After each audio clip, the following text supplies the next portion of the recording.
Salam sejahtera dan salam Malaysia Madani.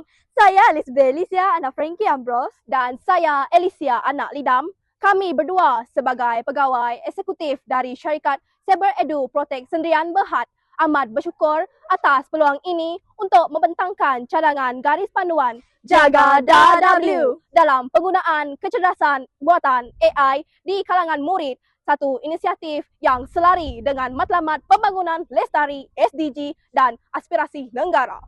Hari ini wujudnya banyak aplikasi AI awam yang memerlukan maklumat pribadi dalam proses pendaftaran, pengumpulan dan perprosesan maklumat pribadi. Hal ini mungkin menimbulkan risiko terhadap privasi dan keselamatan data pribadi pelajar.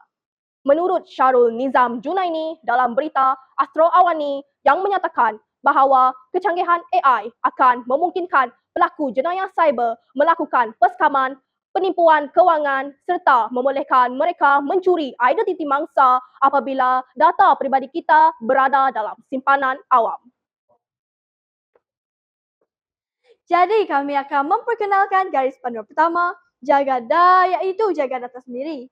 Syarikat kami akan memberi bengkel kesedaran kepada murid dan guru mengenai keselamatan data sendiri semasa menggunakan aplikasi AI awam. Selain itu, syarikat kami akan bekerjasama dengan Kementerian Pendidikan Malaysia KPM untuk membangunkan aplikasi AI yang tidak perlu menyimpan maklumat pribadi dan dimasukkan ke dalam aplikasi delima untuk kegunaan murid dan guru. Kecanggihan AI hari ini pun mewujudkan banyak kes jenayah yang disalahgunakan oleh setengah pihak. Mereka boleh guna AI tukar wajah untuk menukar wajah seseorang demi kepentingan mereka sendiri. Menurut sinar harian, bahawa 38 orang pelajar telah menjadi mangsa disebabkan gambar wajah mereka disunting guna aplikasi AI menjadi bahan lucah di sebuah sekolah swasta Kulai. Menurut sinar harian, terdapat seorang penduduk di negara China telah diskam sebanyak 2.8 juta ringgit Malaysia disebabkan pelaku jenayah menyamar wajah dan suara kawan dia dengan menggunakan aplikasi AI.